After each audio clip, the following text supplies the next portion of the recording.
Well, welcome back, tubers. We had some technical difficulties. The battery went dead yesterday in my camera, so we kind of do a quick recap of maybe some parts that got missed, and the well pump isn't running today, so we'll be able to not be interrupted.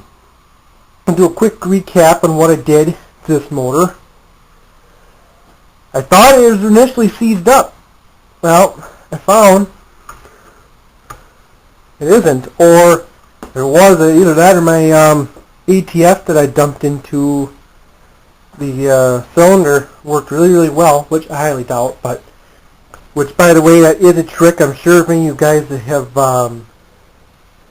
dirt bikes or snowmobiles or anything like that, two-stroke hanging out there, that you've heard of for breaking rings loose or even possibly sometimes unseize an engine.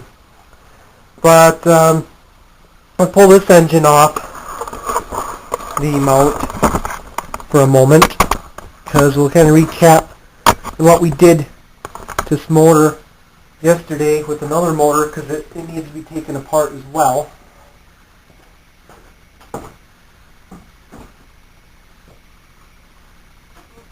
What we had is a motor, just like this one. Essentially taking this apart is the same as tearing the other one apart. We had a 7/16 socket and a 1/2 inch on the extension deep well. But you don't need a deep well on this one. You could just use a longer extension, but that's what I found. So we're going to take this off. That. And if you see, there's another bolt on the side here that you would just get your socket on, and it was a little rusty. And then you have one more over here of the 7/16 headed bolts. And you must switch. Those are just 1/4 inch 20 bolts, but then you get into your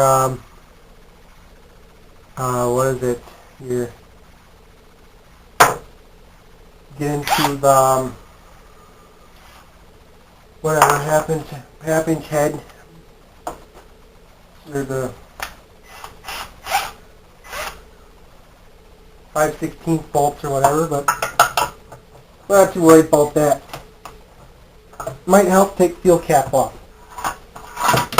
on some of these. That bolt just came right out of there. Maybe.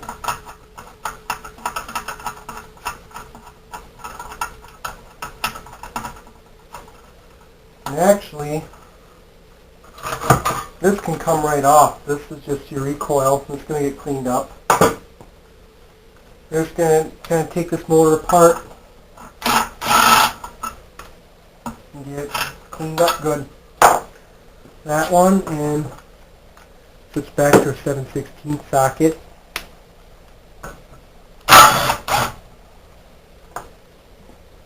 That, take air cleaner out.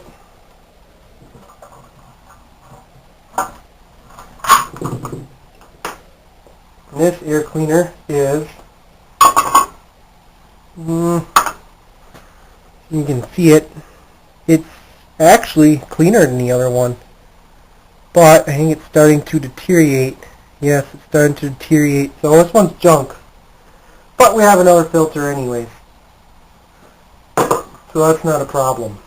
Now, you can see this motor is very filthy. We're going to try to fix that. There's your governor. Looks like they might have messed that up a little bit too at one time, but we'll fix that later. That clutch is going to need to come apart. It's a little sticky. Here's the other motor. As you can see, it's much freer than this one. So, anyways, we can continue pulling the fuel tank off. Should just be able to wiggle it loose from the intake tube.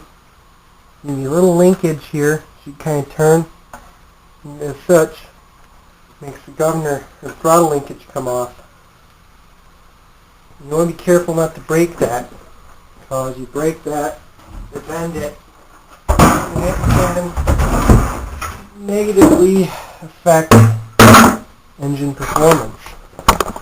Oh wow, this thing is filthy.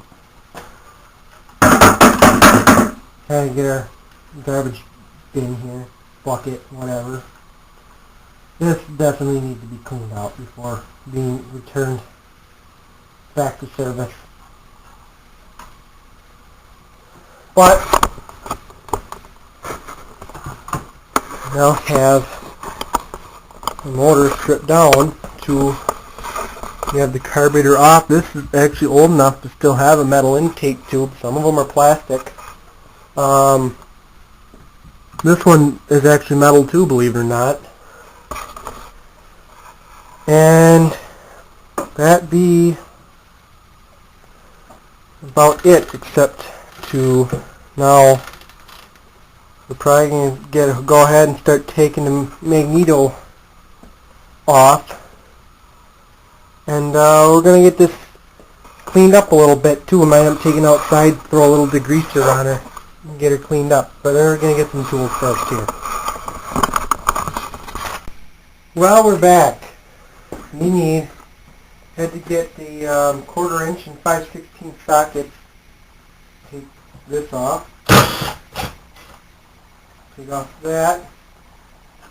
If any of you have ever wondered what you can use this thing, the air cleaner cover for when you got a part, it's a great little parts trace while you've got the motor part. That doesn't apply just to these, it applies to a lot of other motors as well.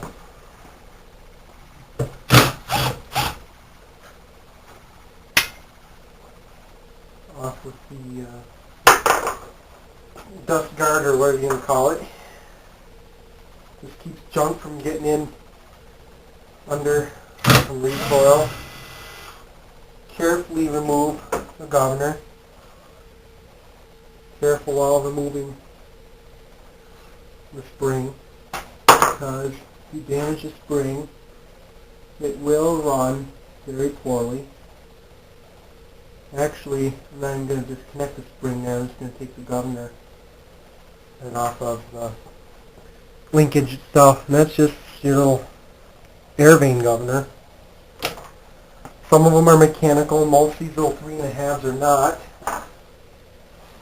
At least I don't remember ever seeing one anytime lately.